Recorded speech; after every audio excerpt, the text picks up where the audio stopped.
Okay. Well, hello.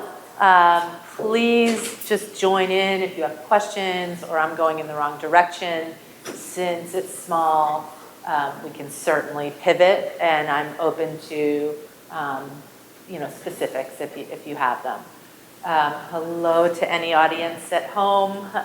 And my name is Lara Krawchuk, and I am a clinical social worker. I have offices, I have a private practice, and I have offices in Westchester, Kennett Square, and Philadelphia. And I teach grief and loss all over the country as a professor and teaching professionals about how to help people who have suffered losses really of all kinds. Nationally, what I'm known for in sort of the grief circles is living losses. I've done a lot of work with cancer patients and illness, and we are just riddled with loss in our lives. And so I am pretty known for that kind of work.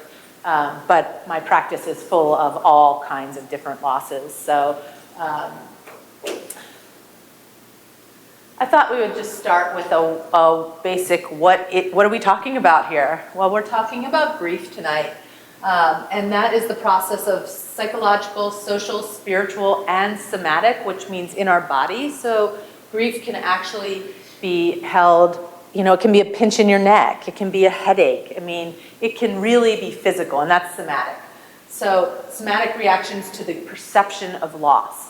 So if someone feels they've had a loss, whether their loved ones get it or not, whether their friends get it or not, whether society gets it or not, it's a loss. And if there's loss, it stands to reason that there may need to be a grief process. But that's not always well supported in our society. We're not so great at grief. We're pretty lousy at it, actually. And so the only person who gets to decide if there needs to be grief is the person who's had the loss. And that can vary quite a bit within families and even in school systems. And it can be really kind of tricky and all the way to really problematic. So sometimes what we're doing in our therapy practice is helping people navigate what is a loss, what's grief-worthy, how much time do they get to spend grieving, how long can they grieve, because family members are on vastly different planes. And people are often being told kind of, pick it up and move on, let's go, or something's wrong with you. And that is a bold-faced lie. That's not true. It's not something wrong with people. It's that grief really takes time. And there are as many different kinds of losses and griefs and grief reactions as there are humans. I mean, everybody's really unique. So you can throw out your book about the stages of grief because the research hasn't borne that out. It does not look like that. It might for some people because grief is unique. But most people do not follow these things we used to call the stages of grief. And they certainly don't heal in 6 months or less. Majority. Not if the loss is important. Welcome. So I just thought I would mention a couple of different kinds of living losses. I mean, my students, the first thing they do when they get to my grief and loss class is create a loss timeline. And I asked them to start with our very first human loss. Does anyone want to take a venture at what it is? It's birth, right? We're in this potentially cozy place that we're in a little warm fluid, and all of a sudden it's cold and it's jarring and it's loud and it's not familiar, and that's a loss. And of course, the first thing many babies do is cry. And so, it could also be argued that for some babies, loss begins even in the womb, if there's a lot of turmoil in the family, things like that. So loss is a really normal and acceptable part of life, and yet we're so scared of it. And losses start to pile up. Sometimes children lose an animal, and that needs to be grieved, and it needs rituals. My kids, when they were really little, they lost their grandfather, and then they lost their goldfish, and they made me have a funeral, and that fish had a headstone. that they created. They needed a whole ritual. They planned the whole thing. And so, grief and loss can be handled as a normal piece of life. But then we have really traumatic losses, and that's something different. I'm going to get to that. Some of the living losses that we have can range from breakups. Some of you may be the parents of teenagers who are having their first heartbreak, and we parents may want them to move on, be fine, stop crying about it at night, and don't let it interfere with school. And they may need some space to really grieve it. They may need to be able to express it, even if you are like, phew, this person is out of their life. I couldn't stand that person. They may really be grieving either the loss of the relationship or their loss of their sense of self. What kind of a person am I that this person broke up with me? And so we miss that one a lot, but it's actually one of the first ways that young people experience real grief, is through breakups. Certainly if there's breakups happening in their families, these are massive events for them that often need to be grieved. And it can be helpful to name it that way. Where there's loss, there's grief, and let's help you do that in a healthy way. When grief goes underground, that can be pretty hard and can kind of lead to unhealthiness. It can also be something that could be considered very good. If a divorce happened and now there's a love affair and families are starting to blend and come together, but it may involve a move of a house, it may involve a shared bedroom, it may involve changing routines and accommodating other kids in the family, all of which could be extremely beautiful, but for some people can be experienced as a big loss. So just kind of getting used to noticing living losses. Moving to new homes or schools can be a really big kind of loss. Lost friendships, illness, something that I work with a lot is cancer. And from the second people are diagnosed, the losses are piling up. And it's helpful to say that might be grief-worthy for you because they may need to do some real grief work. This is college time. So for some kids, not getting into that one place that they had their heart set on can be absolutely devastating. Also, more internal things, not living up to your own expectations, not living up to someone else's expectations, feeling like you're failing your parents or yourself or your coach or your teachers, your friends. These tend to go inside with teenagers but can be a real problem and one way to describe it is a source of grief and loss. There's lots of others, but I just wanted those to be on your radar because they can be really hard. So for instance, not getting into the college of your dreams or struggling with the college process or worrying that you're not going to go when everyone else is celebrating is a little like the holiday season, right? Everyone else is celebrating and you are not. And then your grief can get somewhat toxic and distress that would be manageable can kind of mushroom into something that feels really unmanageable to some people. So getting it on your radar that you can language this as a loss and that it would be okay to express it and to tend to it in that way can be super helpful. So you're saying also that grief doesn't always have to be negative, that there can be a positive part? There can be post-traumatic growth and growth after griefs. That can be positive. But one person, say mom gets remarried and she's really excited and it's super happy time for her, could be a huge sense of loss for one of the children. Maybe not all the children. They could be all in different places. So what's happy for one could be struggle for another and could be grief. And if they're only allowed to show happiness or nothing at all, then a huge part of their reality could be missed. And that's when grief starts to pile up and become dovetail into other things. Is that answering your question? Yeah. It's more a matter of perception. So the thing about living losses is they're often what we call disenfranchised. People miss them. They don't even know they're a thing. They're not considered grief-worthy. They're sort of shunned and shamed and put them away. That's not important. People are pressured to kind of move on or be happy or get on board with what's going on. There's a lack of clarity sometimes. There's not like an ending, and that can be hard. There's no rituals for these kind of losses, so people are left in this stew of pain, and they don't know what to do with it. And in our society, there's a lot of move on, look on the bright side, find the lesson, that kind of thing. And I can tell you the teenagers I work with hate that stuff. They would just like to wallow in their grief, and that's okay. That's part of why therapy is helpful, because it's fine. They need to do that. And then they also need to do other things, which I'll get to in a little bit. Death-related grief is the one we think of when we think of the word grief, and it is also enormous. But also, if there's illness in the family, I want people to know and to think about the fact that the grief starts as somebody starts to get sicker. So people could be actively feeling sorrow. If it's a chronic illness where there's some good times and some bad, the sorrow might be kind of cyclical and peak and valley with the state of the illness, something like MS where there's a little bit of up and down to it, or even a cancer diagnosis where there's ups and downs, can be times of great sorrow, and those often get missed.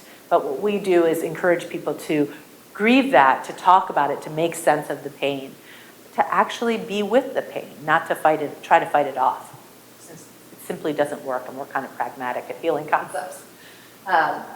But anticipatory grief, though it doesn't always change when someone has died the way the depth of your grief after also, it could be really painful and intense and hard also. So for school professionals to really identify those kids who have sick loved ones, whether it's parents, aunts, grandparents, whoever's important, anybody who's important. One of my most important losses, and probably the reason I got into this cancer field, is a friend of my mom's. And why did it matter to me? Well, I liked her a lot, but also she had kids my age, and so I could feel their pain, and so I absorbed some of that. And that was really confusing. So just keeping an eye to this idea that illness can be riddled with grief and loss. Certainly if someone is actively dying in the home, or someone that's close to them, or if they're dying far away, a grandparent that's far away that the person has a close relationship to but can't get to, say it's exam time or something's going on and they can't get there, that can be a time of inordinate distress and upheaval for kids. So really giving them some extra attention, asking about it, asking what they're doing to tend to their sorrow, to their grief, can be really helpful. Bereavement is what we call death-related grief, so it's called bereavement. And that can be really hard, whether it's anticipated, whether it's sudden, certainly if it's tragic, and there have been lots of tragic losses in Chester County and the world lately. It is even harder. So anytime you dovetail trauma and grief, and that's kind of my specialty, you have to untangle the trauma and the grief, and both are hard. So that is just really, it's going to be slow, it's going to be up and down, people can get behavioral, really struggle, and they need a lot of support. Certainly if it's a traumatic loss, it's a time where I would really encourage people to get professional help. Some kinds of grief you can kind of muddle through with the love of your family. Traumatic loss, not so much. So that's a one that I want to circle and underline because it's a really important one. Bereavement can be painful for human death, and also don't forget, especially if you have little ones, how traumatic the loss of a pet can be. This is a death, and to me, I didn't get it. Fish meant nothing to me, but to my kids, it was devastating, maybe in part because of what they had already been through. And it pulled for all that traumatic stuff with their grandfather, who they were really close to. So look for those kind of dovetails with children and also with us. In the year that we lost a whole bunch of people in my family, the final thing was my beloved dog. I used to call her my dog child. And I just fell apart. Like I could not cope with that because it was just, all of it started getting cumulative. And so for anybody who knows someone who's had cumulative losses, that's another one where that intersection of like too many losses and repetitively just becomes too much for most people to handle on their own.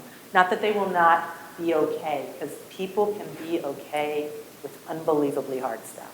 But it takes effort, time, and sometimes professional help.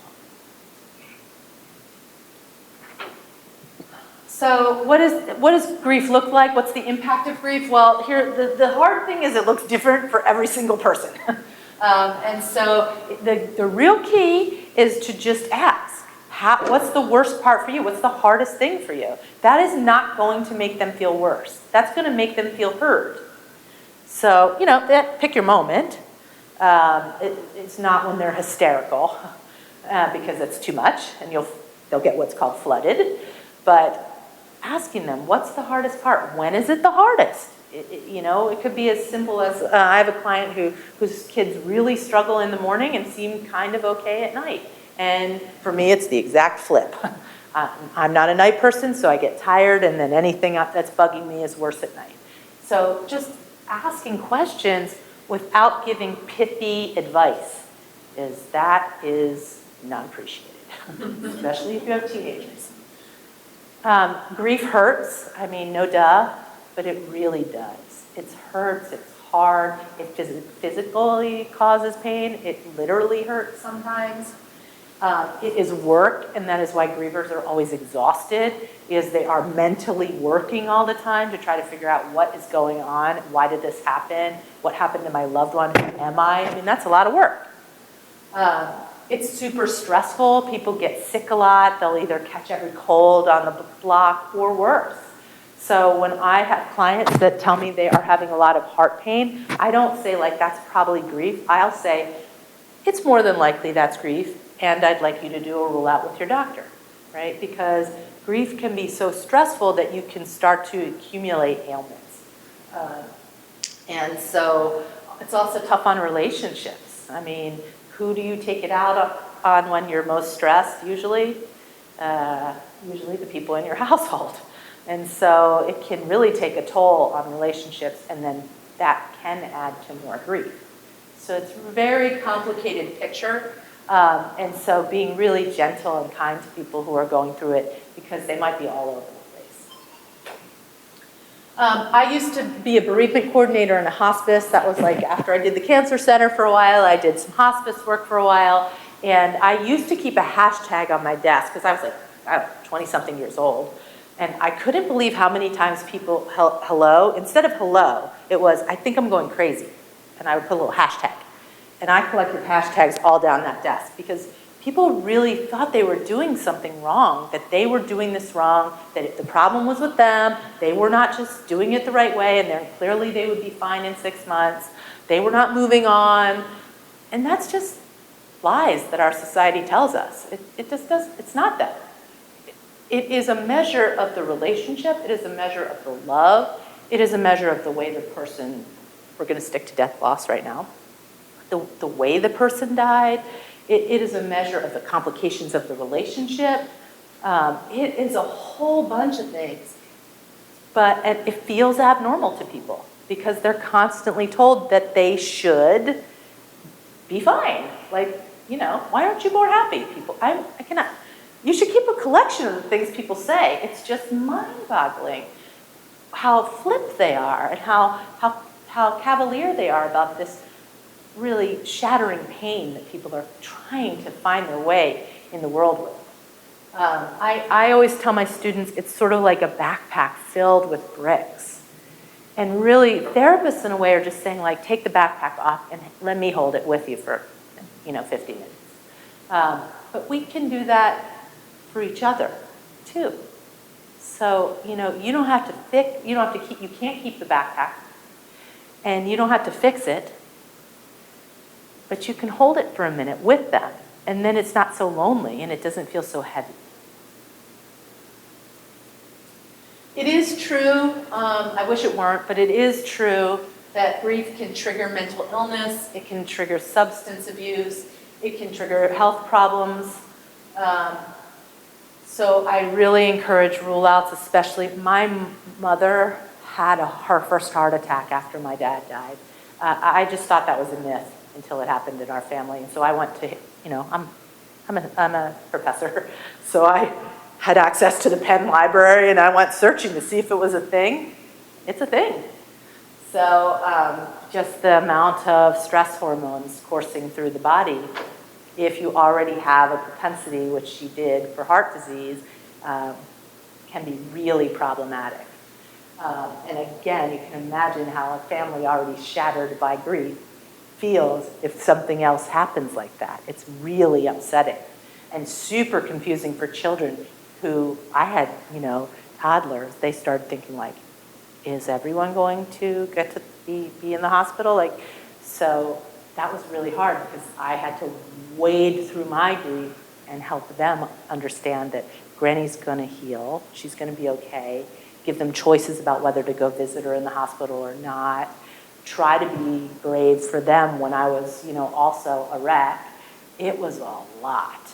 And so these things can be really, really hard. And you get pretty convinced you're doing it wrong, even though I was a grief expert. You would think that I'd be like, I got this. No, it doesn't work that way. There can be impact in any of the realms. So some people, if you tend to hold your stress physically and you get backaches and neck aches and you have headaches and tight jaw and things like that, that you are a somatic holder of emotion, there's nothing wrong with that. It may be that if you do work with a therapist, you need to tell them that because they'll work a different way. Emotional, obviously, you can have any kind of, list any emotion in the world and you can have it with grief, and you can have extreme highs and lows. Certainly relational, there's a lot of, is it okay that I don't want to see my friends? Is it okay that I'm pushing people away? Is it okay that I'm hiding? And so, in some ways yes, in some ways no, right? It's finding that right balance of like, can you be with people who really care about you and you care about, and then also give yourself permission to kind of have some isolation and some reflection. You can have absolutely, I did not think I would be a spiritual counselor. That felt like it would be a big struggle for me because I had a lot of confusion growing up, but I had to get really good at it because people want to talk about God all the time. And so I've actually gotten really, that's one of the things I love to do is just help people weed through their sometimes crises of faith, or their faith shifts, or they start to question their beliefs, or they start to look elsewhere. And I have actually come to love that part of my job very much. It used to be like, okay, I'm going to send you to this person. And that was not helpful. So people need to be able to question and to wrestle and to be angry and to have all kinds of things happen in the spiritual realm and just have people kind of flow with it until they come to the answers. They do come to the answers themselves. I had one client who literally could no longer tolerate her church and literally went to the complete opposite side of, this is not this area, of the city that she lived in. I'm in the clear opposite. No one that looked like her was there. No one she knew was there. She could only be where she was completely not known, where no one would ask her any questions because she felt she had been an absolute pillar of her church, and too many people were trying to have her celebrate that her person was now with Jesus. And she was like, she couldn't do it, and then she was being blamed. So she literally was having the biggest, I think we talked for months about this, and finally her solution was to go clear across town and to the place you would just never expect her to go, and that's where she refound her relationship with her God. It was kind of beautiful. I would never have thought it until my client taught me.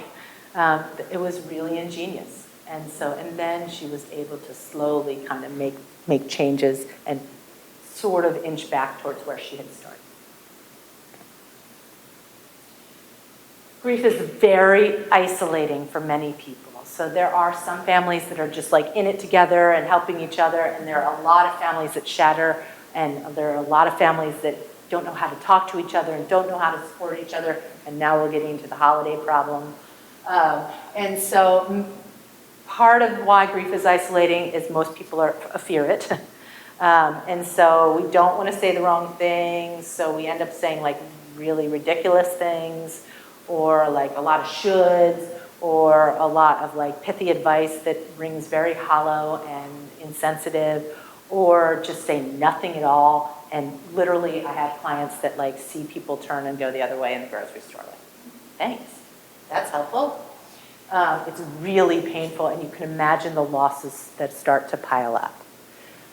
It's also isolating because grievers can self-isolate, because they're too exhausted to teach people how to help them the right way, or to even language it, or even to tell the story one more time, particularly if it's a traumatic loss, particularly if they're going to face you should have, or what if you had, or you could have, and things that are going to trigger all their pain.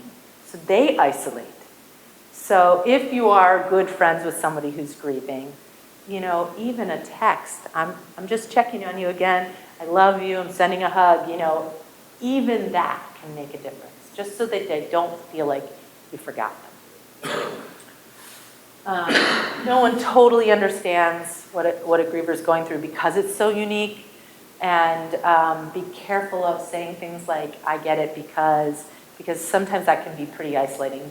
So, you know, a lot of like, yeah, it was hard when I lost my person. I really struggled.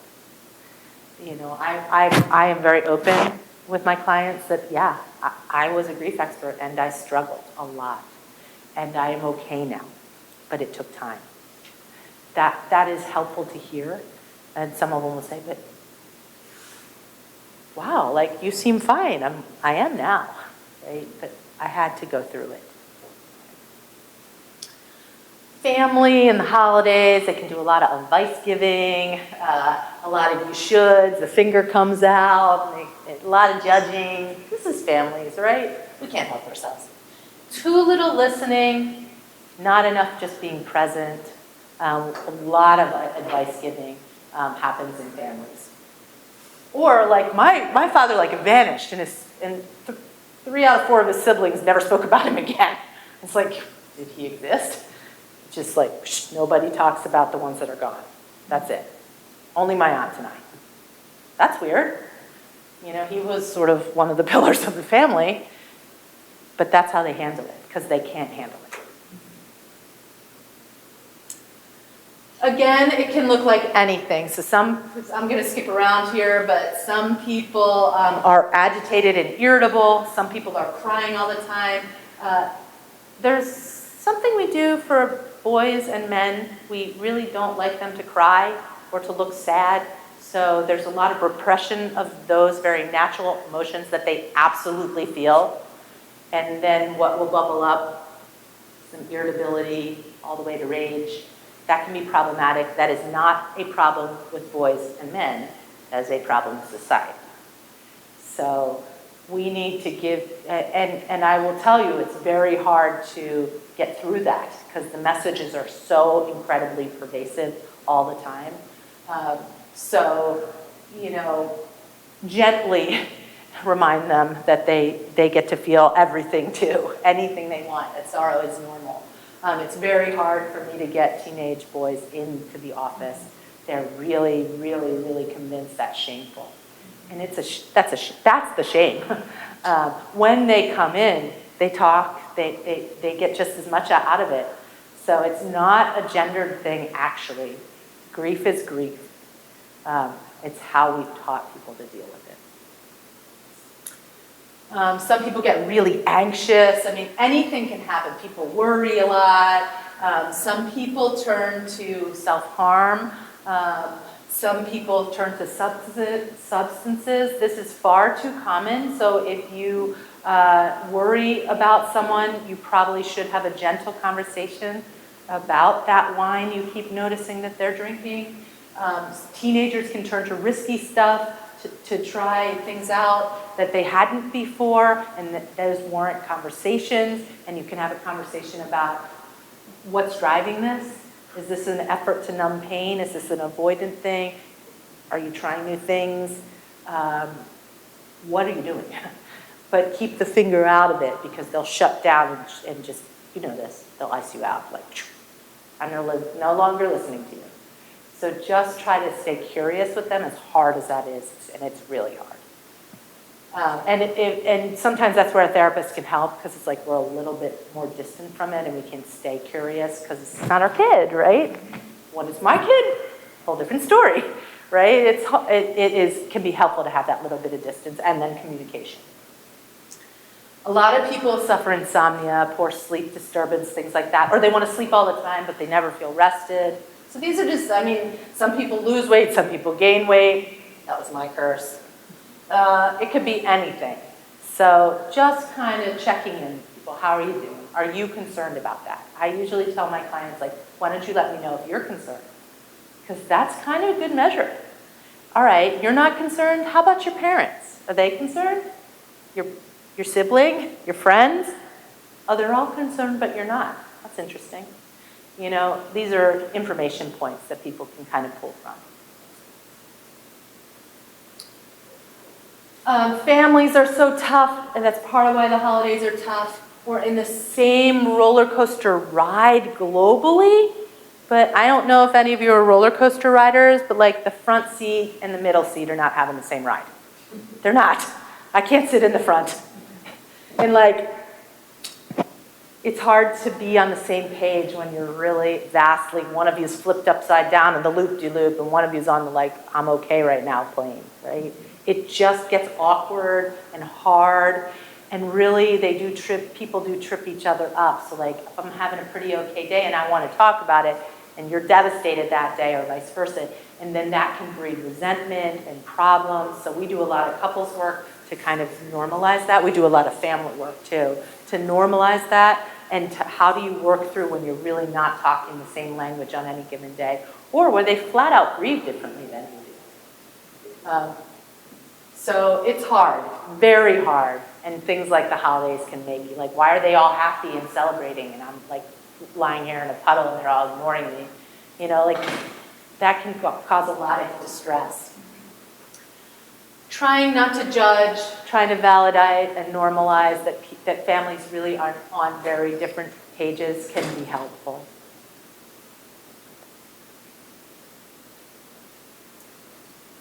So healing, the first thing is healing takes time, but I mean a lot of time.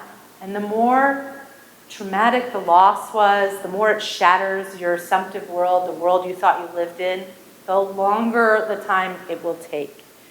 Remember this, grief and hope and joy and love and all the good stuff, the stuff we want to feel, they can coexist.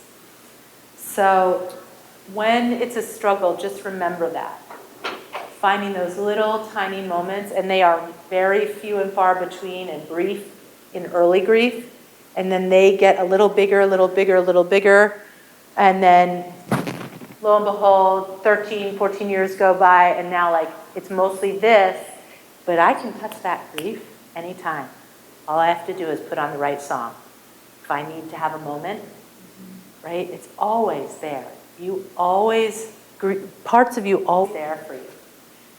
But healing looks like mostly you're living your life, mostly you're experiencing all the joy and goodness, or struggle, but normal life stuff. And you can touch the grief, but it's not always grabbing you and pulling you in. That's not what early grief looks like. This one's much more in the lead for a long time. So sometimes you have to get through a little denial that the loss is real, that it's happened. That's a very normal thing, particularly if people, it's not a long illness, it's a sudden loss that people don't even think, like, did this actually happen? Especially if there's trauma, people can go into kind of a bit of a state where it doesn't literally feel real. Even sometimes when you absolutely know it's coming, as we did, it can feel a little not real. And so a lot of people talk to me about, I keep waiting for them to call or come over, and that's not abnormal. So you have to kind of work to understand that this loss is real. That's painful. Understanding what the loss means for you, like how did it change your world? How is it hurting? What's hard about it? All of that needs to be kind of sifted through. And the thing is, it may not have the same meaning for you as for others. When my father died, it was like one of the most horrible things I could ever have imagined. The timing was terrible. I was having kids. It was painful and traumatic, and there was nothing good about it. My brother and he took that illness time as a time to reconnect. And for him, there was some beauty in that time. Well, luckily, we could talk about that, and I could be happy for him in that way, and he could understand it would never be like that for me. And we just validated that, and then it was just what it was for us, which was really hard. I was a little jealous that he had something positive, because to me, it was just all devastation at a time when I needed his help. So it's really, really okay that 5 people in a family have 5 different kind of meanings to things. That's really, really okay, but it's also really hard. Don't let anyone tell you how to grieve. They cannot do it. It is not fair. They are overstepping their boundary. And lots of people will tell you, okay, I have clients come in every day, every week. Okay, my friend told me it's been long enough. It's time. They always do something like this. It's time to move on. Okay, it's just not, it doesn't work that way. So there's a lot of wishful thinking on the community that hasn't had the loss, that it would be like really easy because we could just be okay really fast, but it is not that way. And so really validate that to the people you love. When we're grieving an important loss, whether it's a living loss or a death-related loss, the story needs to be told. Not just the story of the loss, which does need to be told somewhere, and you have to pick the right places, people who can tolerate it. And sometimes I'm the only one. I have several clients. I'm the only one hearing the story over and over again. And they are very grateful that I can sit there and hear it, because it's hard, it's horrible, and they cannot talk about it anywhere else. So it doesn't matter who you talk about it with. It could be journaling, but the story generally needs to be told, and that's part of healing. Obviously, it needs to be shared with someone who cares. Over and over sometimes, it can have kind of an obsessive quality sometimes. That's not abnormal, and it's not you doing it wrong. It can get annoying, and it can get hard, and you can get kind of sick of your own grief, but that is the path towards healing for many people. And other people don't need to tell the story and actually don't find benefit in that. So again, everyone's different. You need to feel and express the hurt. There are a lot of attempts by grievers to just pretend, sweep it under the rug kind of thing. That doesn't last. And so finding times to feel it authentically, to let yourself be vulnerable, is an important skill, really.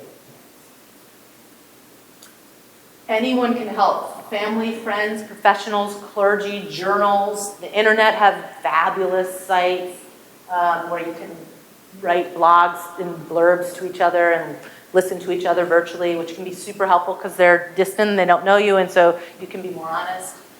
Creativity is fabulous. That can range from creating lost boxes to collaging to art to, I took pictures of like close-up pictures just of flowers to remind me that there was beauty in the world. They're all over my office now. It's okay to take grief breaks and just to like, okay, for 2 days I'm going to New York City to see the Rockettes and I'm going to have fun and I'm going to not grieve. But if you can do it, great. Breaks are great. You're learning how to survive, and you're learning first how to survive, and then you're learning how to thrive again. And the thrive part takes a lot of time to relearn. It's relearning how to be in the world. This is if it's a significant loss, right? It is okay, it is encouraged to stay connected to your loved one. Some people feel that very viscerally, very literally. They hear and or feel and or have visions and or believe rainbows are their loved ones or butterflies or it doesn't matter. I happen to believe they're in connection with us. I feel that pretty strongly. It's always amazing to me when I think my dad's around and my little one will pipe up from the back seat like, oh, see that rainbow? That's Papa. I was just thinking that. You know, and then the last rainbow we saw, neither one of us thought it was him.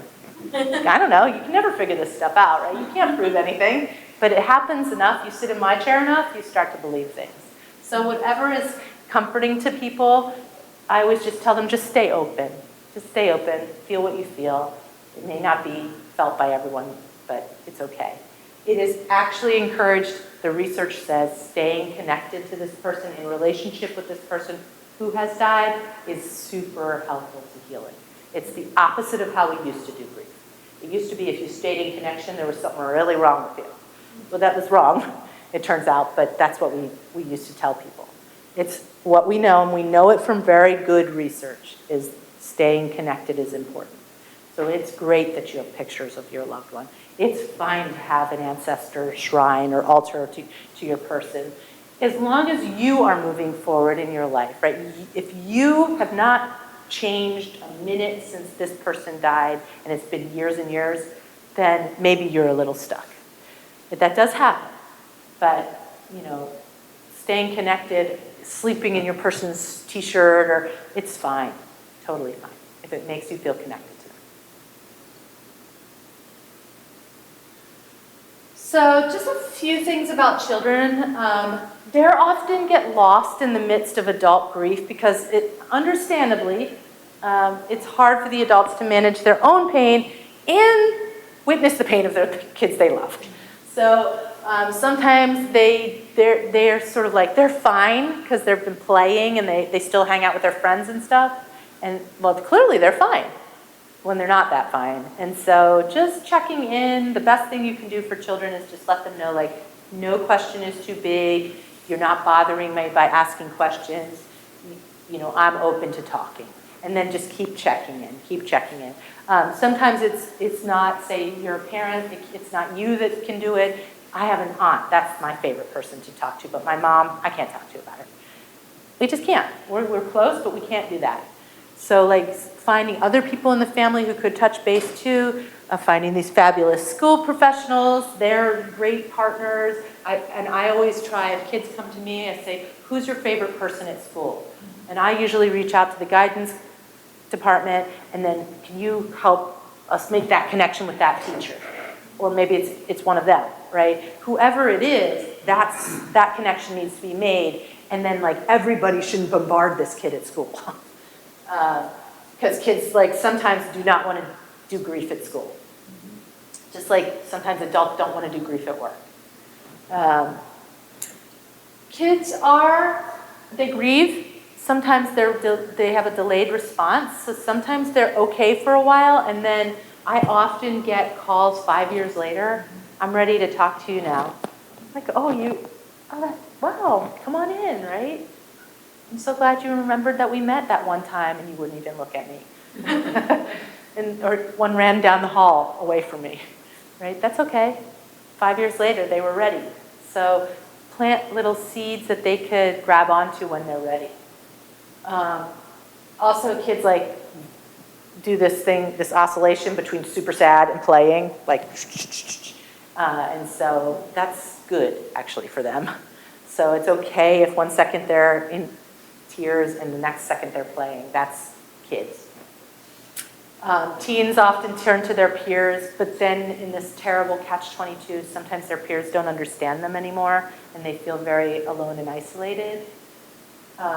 They are both resilient, which we lean too hard on in this country, and vulnerable.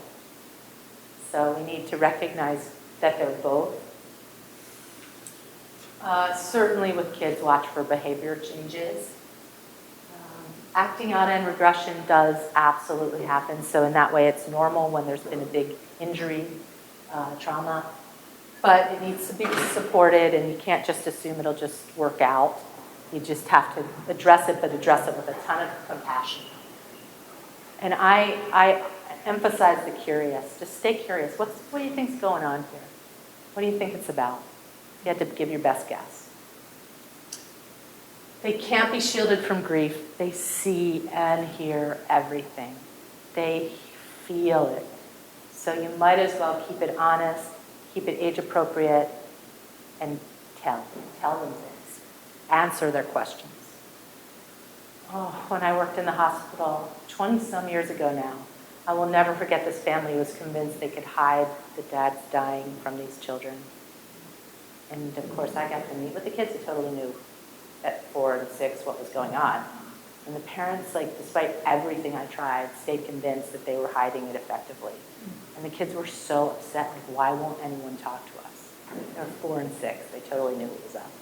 And these parents were like, what do you think the kids think when you're, like, tiptoeing around, whispering? Like, they see dad with their eyes, right? They know.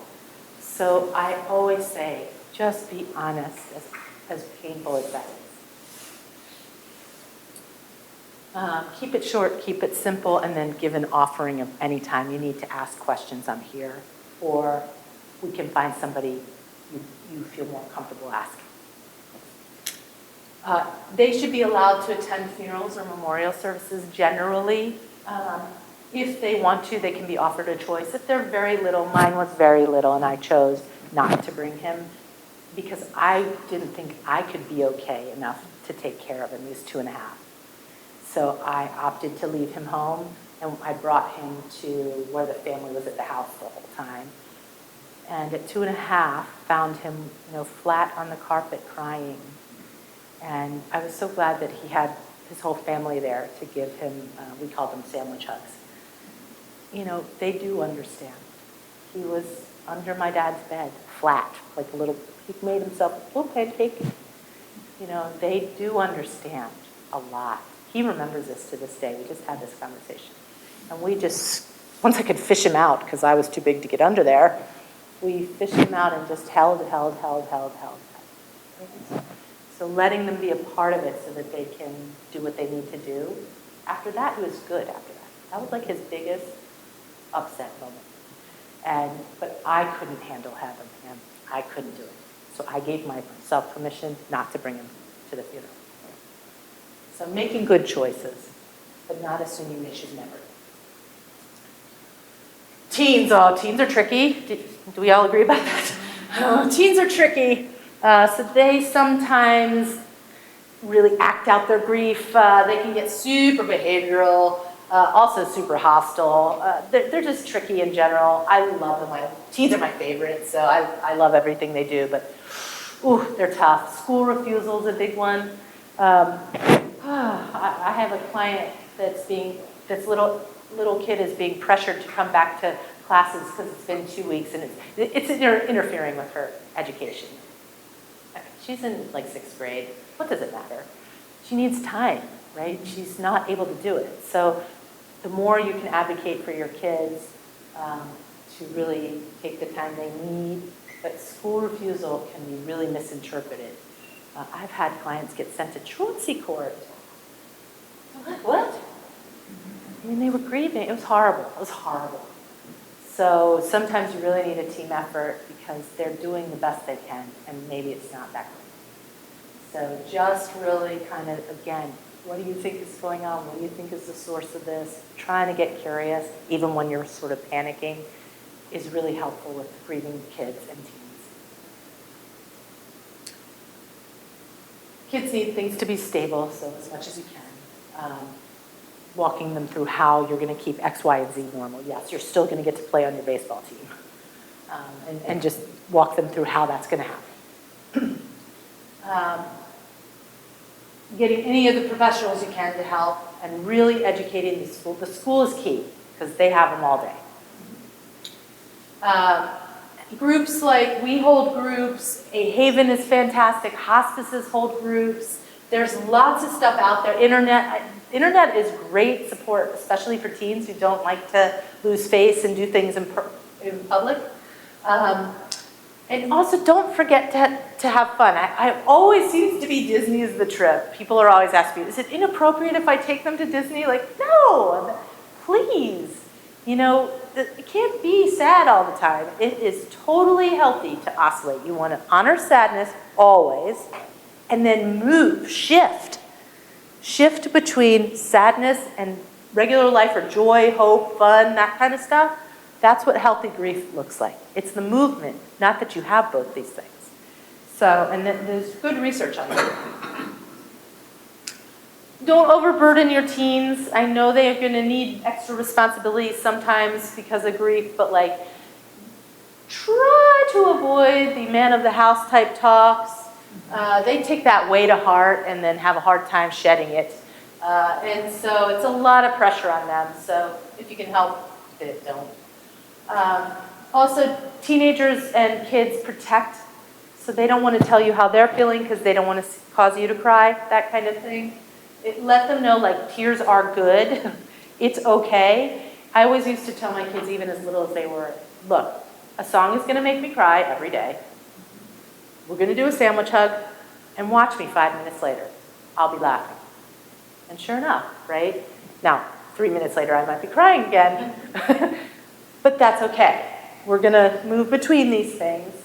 And when I need a hug, I'll ask for one. And so that became our thing. And to this day, we do sandwich hugs. Of course, school struggles are going to happen because kids and teens and adults have trouble concentrating in grief. So support that. Kids hate to be abnormal, so it's really awful to be grieving. And sometimes they experiment with things to kind of mediate that. Keep an eye on it.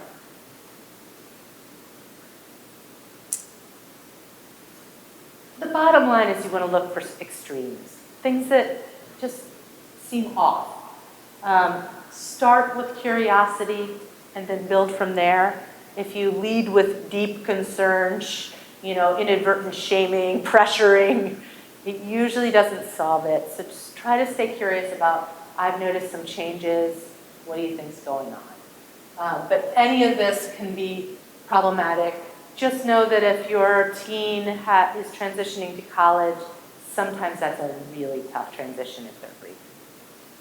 And so I talked to some of my grieving teens about, like, a crooked path still can get you to where you're going, right? So sometimes, through no fault of your own, we need to do things differently for you. How are you going to language it if you can't go off to college? How are you going to language it if you get there and it's not okay? And so giving them that coaching can be helpful. And some of them do just fine, and some of them really need to make changes. But giving them coaching on how are you going to tell someone. The big mistake is that kids and teens don't tell anyone. And then, watch the drugs, watch the alcohol. It can get dangerous in a hurry.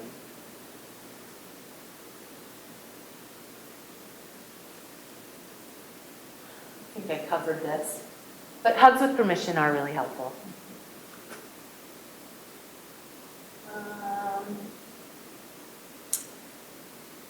Grief is a time of questioning and not a lot of great answers.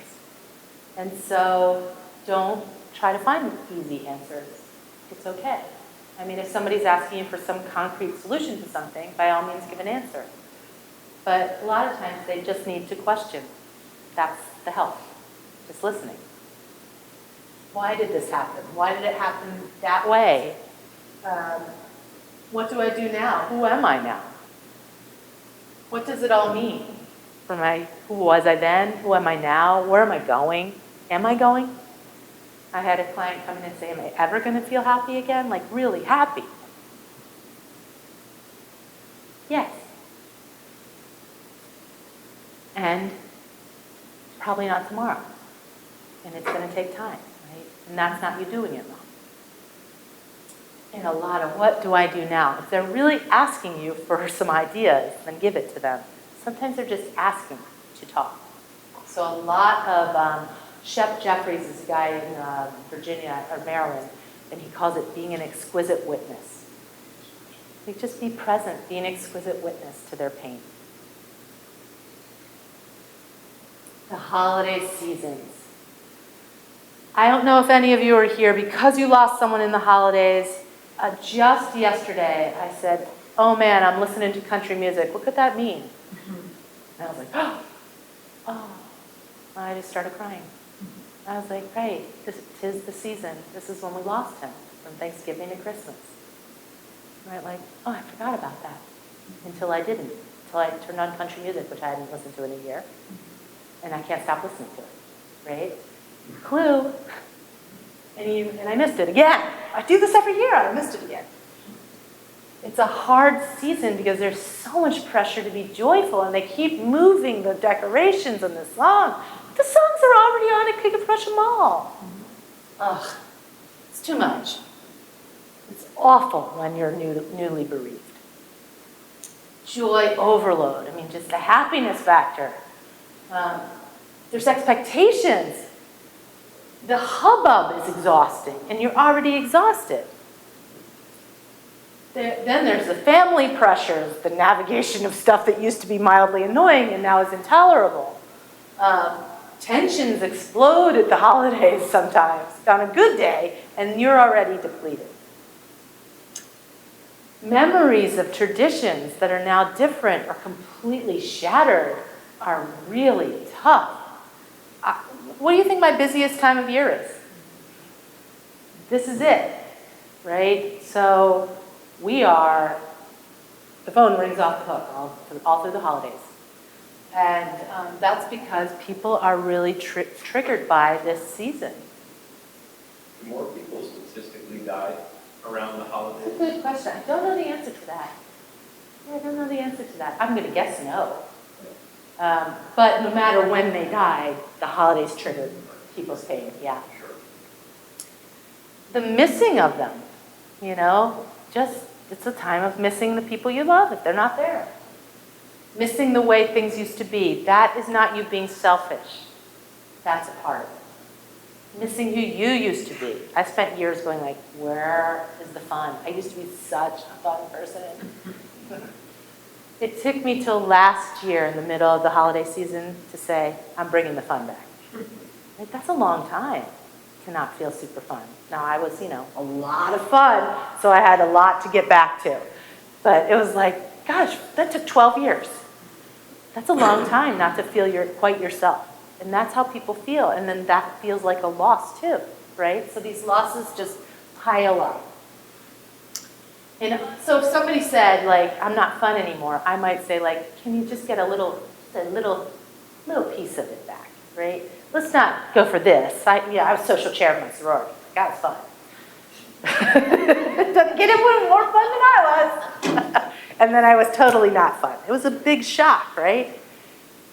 Could I get this little bit back? That was doable. Resentment that other people are having a better holiday than you are is a normal kind of thing. And then isolation. That's what brings people in. People feel super, super isolated in the holiday season. So some tips. Let people know that you're struggling, if you're struggling, and identify a couple people to really listen to you. To just, please be my exquisite witness. I don't need advice. I certainly don't want to be pressured to be fun. But I would love it if we went out to coffee and I could just be the Grinch for a while. Like, let people help you also. Sometimes we can't do that. We don't know how to do that. We don't like to do that. We like helping. I cannot tell you how many clients of mine I like helping other people. Really?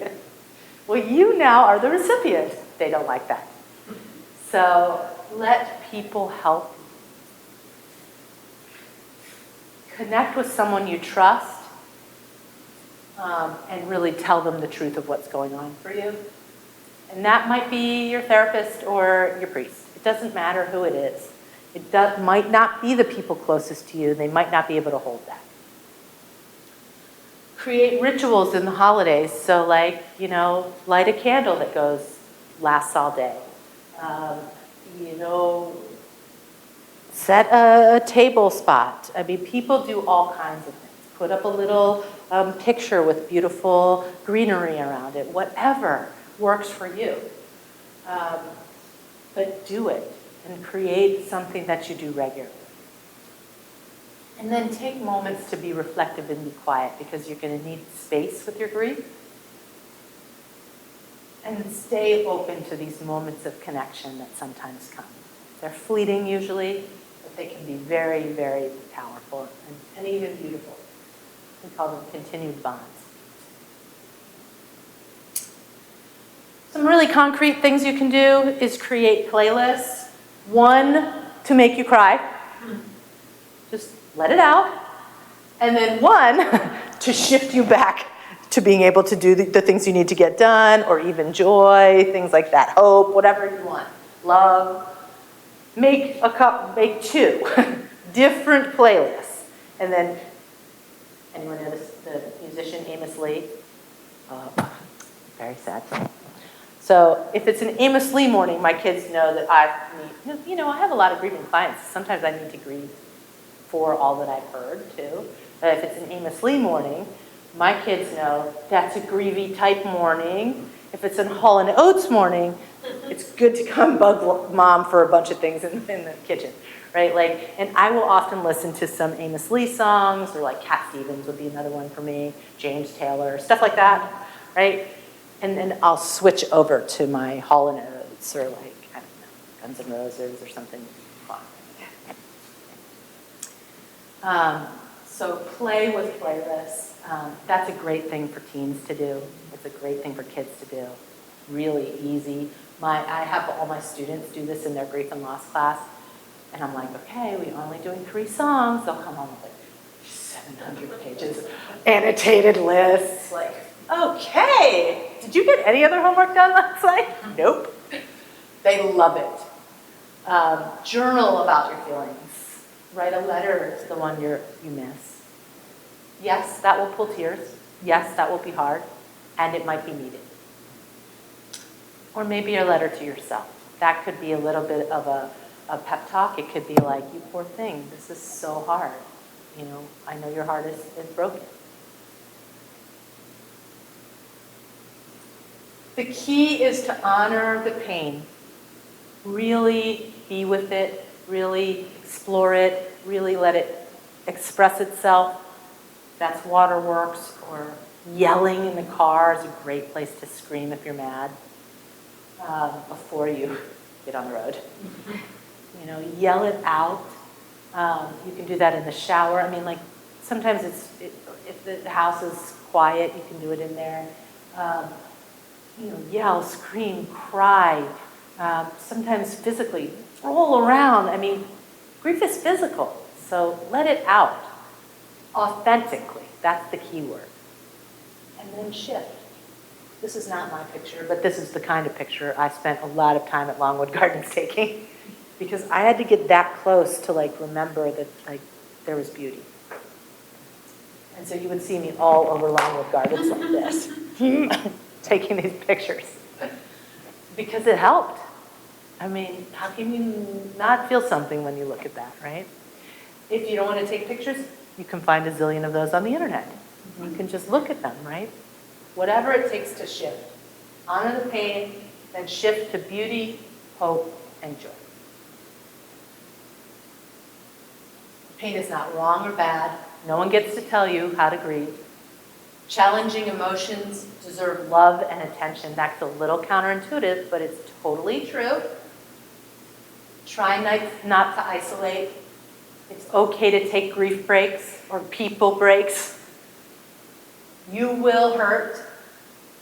You can hurt and feel joy, both and. Help is always near, and it gets better.